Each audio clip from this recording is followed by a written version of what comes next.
Assalamualaikum, bertemu lagi di Belajar Kimia bersama Bu Nur.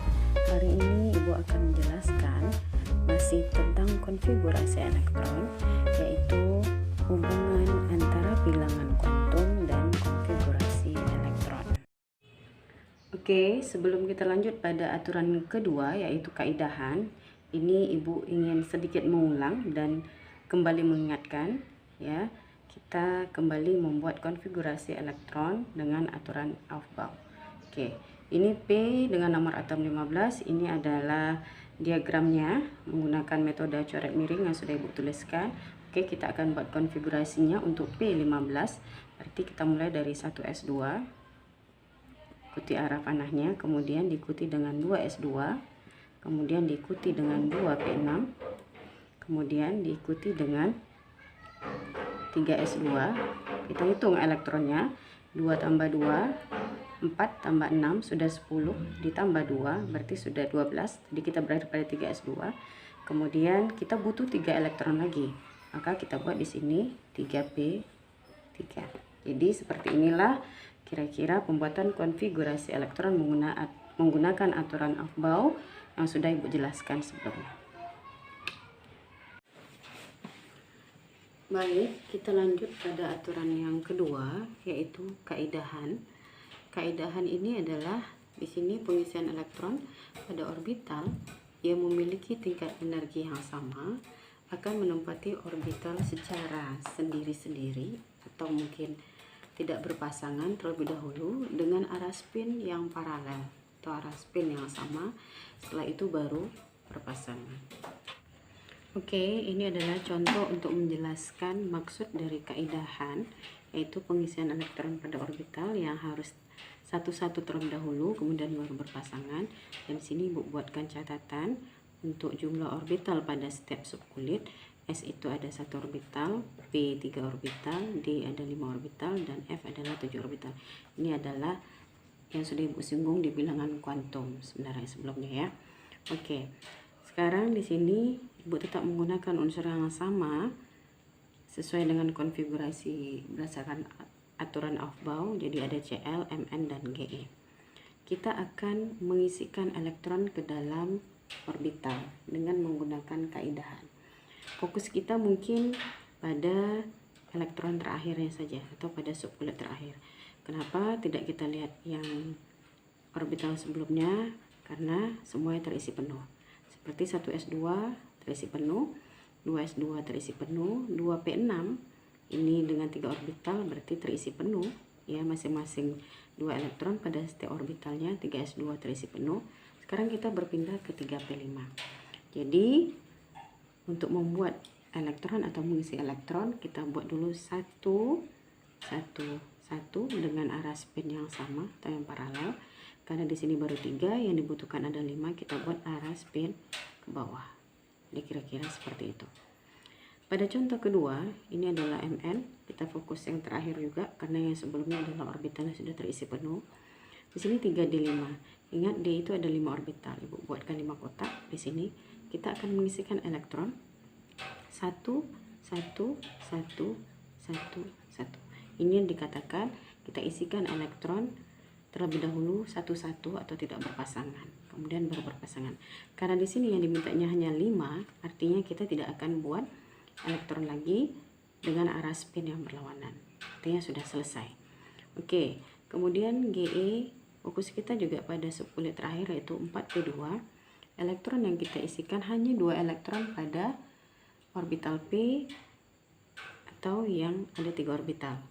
Maka kita buat di sini 1 2. Artinya sudah sampai seperti ini saja. Ini menunjukkan bahwa ada 1 orbital yang kosong. Apakah ini menjadi permasalahan? Ya tidak. Berarti memang seperti itulah pengisian elektron di dalam orbital. Baik, sebelum Ibu lanjutkan pada azas larangan Pauli, kita lihat dulu hubungan konfigurasi elektron dan bilangan kuantum. Seperti ini, di sini sudah ada klorin dengan nomor atom 17 dan konfigurasinya adalah ini. Ya, dari 1s2 dan berakhir pada 3p5. Kemudian kita akan hubungkan dengan keempat bilangan kuantum yang sudah kita pelajari sebelumnya. Jadi bilangan kuantum itu ada dilambangkan dengan N, L, M, dan S. Bagaimana menghubungkan bilangan kuantum dengan konfigurasi elektron? Umpama Ibu ambil salah satu kulit dan subkulitnya serta elektronnya, yaitu di sini adalah 3p5. Ibu buat di sini 1 3p5. Kita akan jabarkan yang mana itu kulit, yang mana subkulit, dan yang mana orbital dan spinnya. Oke, yang angka 3 itu menunjukkan kulit atau N, atau dilambangkan dengan N pada pelajaran sebelumnya. Yang P ini menunjukkan subkulit atau dilambangkan dengan L. Sedangkan 5 ini adalah menunjukkan elektronnya. Kalau misalnya nanti kita melihat elektron di dalam orbitalnya, maka itu akan berhubungan dengan M. Tapi kalau seandainya nanti kita melihat arah spinnya, berarti nanti akan kita lihat adalah nilai S-nya. Oke, sebelum kita lanjut pada aturan yang ketiga, yaitu azas larangan Pauli, kita lihat dulu hubungan antara konfigurasi elektron dengan bilangan kuantum yang sebelumnya sudah Ibu jelaskan. Jadi di sini kita tetap menggunakan unsur yang sama. Kenapa? Karena ini akan memudahkan Ananda semua untuk memahaminya. Jadi di sini Cl, Mn, dan Ge sama, sudah Ibu buatkan konfigurasinya ya seperti tadi. Yang ditanya itu adalah bilangan kuantum elektron terakhir. Jadi di sini kita fokuskan hanya pada bilangan kuantum elektron terakhir. Oke, sekarang kita akan mulai. Berarti kalau misalnya yang ditanya adalah bilangan kuantum elektron terakhir, berarti fokus kita di sini. Nih. Ya. Pada Cl itu adalah 3p5. Sekarang kita harus buatkan dulu elektron di dalam orbitalnya. Kita buat di sini 3p5. Jadi kira-kira P itu ada 3 orbital.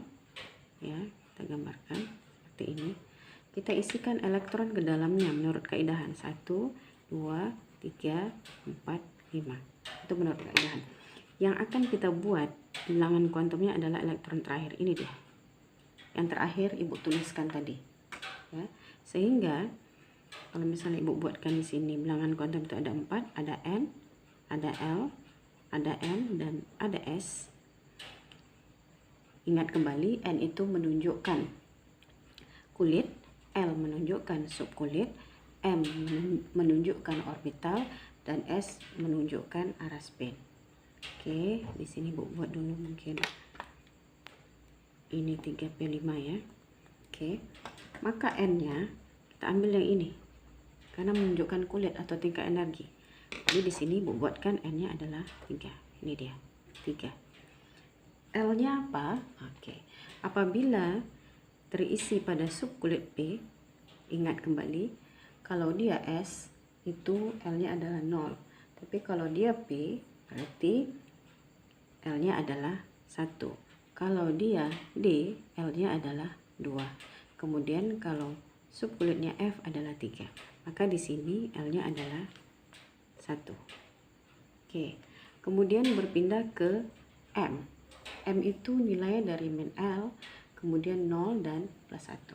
Tergantung kira-kira elektron terakhir itu posisinya di mana. Kita buatkan nilainya.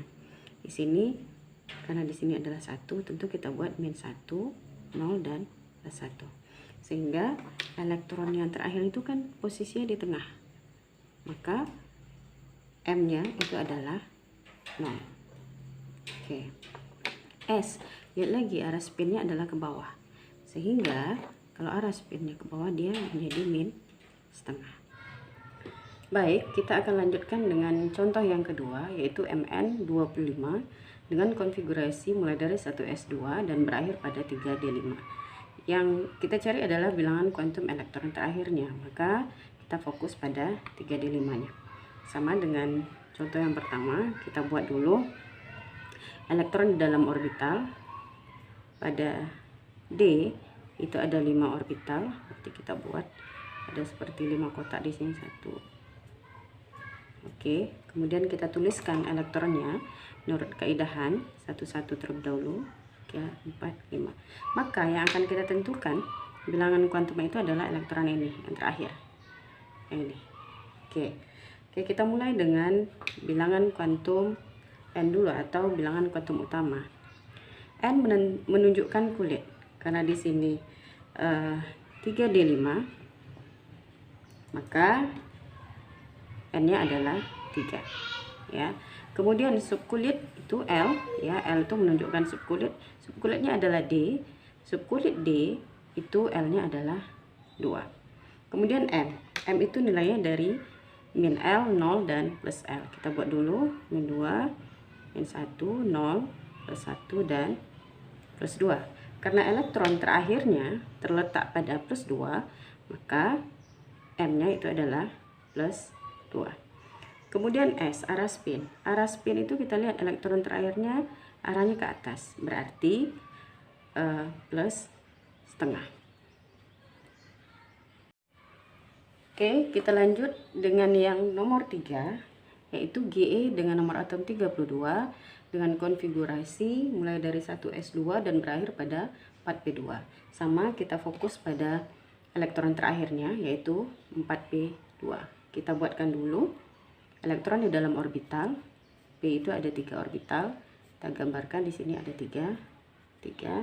Kemudian kita buatkan elektronnya menurut kaidahan 1, 1.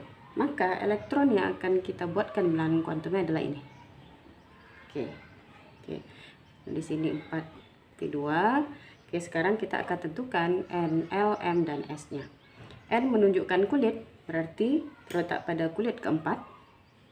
Kemudian L menunjukkan subkulit. Kalau dia subkulit P, itu nilainya adalah 1. M itu menunjukkan elektron pada orbital, nilainya mulai dari min L, 0 dan plus L. Kita buat di sini min 1, 0 dan plus 1. Maka M-nya adalah terletak pada 0. Kemudian lihat S-nya, arah spinnya juga ke atas. S-nya tentu plus setengah. Jadi kira-kira seperti inilah contoh hubungan konfigurasi elektron dengan bilangan kuantum. Oke, kita lanjut dengan azas larangan Pauli. Menurut azas larangan Pauli itu mengatakan bahwa dalam sebuah atom tidak boleh ada 2 elektron yang mempunyai keempat bilangan kuantum sama, atau N, L, M dan S itu sama keempat-empatnya, tidak mungkin. Misalnya Ibu berikan contoh di sini. Ini ada N dengan konfigurasi yang sudah Ibu buatkan dari 1s2 berakhir pada 2p3. Sekarang kemudian Ibu juga sudah membuatkan elektron di dalam orbital dan bilangan kuantum yang juga sudah ada. Kita tinggal bandingkan. Umpama Ibu ingin membuat bilangan kuantum untuk elektron yang Ibu lingkar dengan warna hijau. Yang ini, seperti ini. Ini Ibu buatkan bilangan kuantumnya. Ini adalah untuk 1s2 dan ini 2s2, ini adalah 2p3. Berarti ini elektron pada 2s2. Maka N-nya adalah 2, L-nya tentu 0 karena subkulit S. Kemudian M-nya adalah 0. Kemudian S-nya adalah plus setengah karena arah spinnya ke atas. Kemudian kita lihat lagi elektron pada 2p3. N-nya tentu 2 karena 2p3. L-nya adalah 1 untuk subkulit P. M-nya adalah min 1 karena elektron ini yang akan Ibu buatkan bilangan kuantumnya. Min 1. S-nya, arah spinnya ke atas berarti plus setengah. Sekarang kita lihat sesuai dengan kalimat dalam sebuah atom tidak boleh ada 2 elektron yang memiliki keempat bilangan kuantumnya sama. Nah, untuk yang ini kita lihat perbedaannya. Untuk L ya, yang berbeda itu adalah ini. L sudah berbeda 1. Tambah lagi M-nya juga berbeda, berarti sudah ada 2. Ya, nah ternyata sudah ada 2 yang berbeda seperti ini. Jadi tidak mungkin apabila ada 2 elektron yang kita buatkan bilangan kuantumnya atau kita bandingkan bilangan kuantumnya, pasti ada yang berbeda. Oke, itu contoh pertama. Sekarang contoh kedua, ini masih dalam konfigurasi N, 1s2 Ibu ambil. Artinya pada subkulit yang sama, yang tidak jauh-jauh, kita bandingkan 2 elektronnya. Kalau di sini 1s2, di sini ada 2 elektron, Ibu akan buatkan tentu untuk elektron nih yang Ibu tunjuk arahnya ke atas. N-nya adalah 1, L-nya tentu 0 karena subkulit S, M-nya adalah 0, kemudian S-nya adalah plus setengah karena arah spinnya ke atas. Tapi kalau misalnya untuk elektron yang arah spinnya ke bawah, ya, kita lihat dulu N-nya tentu 1 karena dia 1s2. kemudian L-nya adalah 0 karena subkulit S, kemudian M-nya juga 0, dan ini S-nya adalah min setengah. Kenapa? Karena arah spinnya ke bawah. Kita lihat yang berbeda itu adalah pada S. Oke, untuk N, L, M itu sama, tapi selalu ada yang berbeda salah satunya. Ya, terlihat di sini yang berbeda adalah S-nya. Oke, jadi itulah penjelasan untuk azas larangan Pauli. Dan seperti biasa, ini adalah latihan soal dan selamat mengerjakan.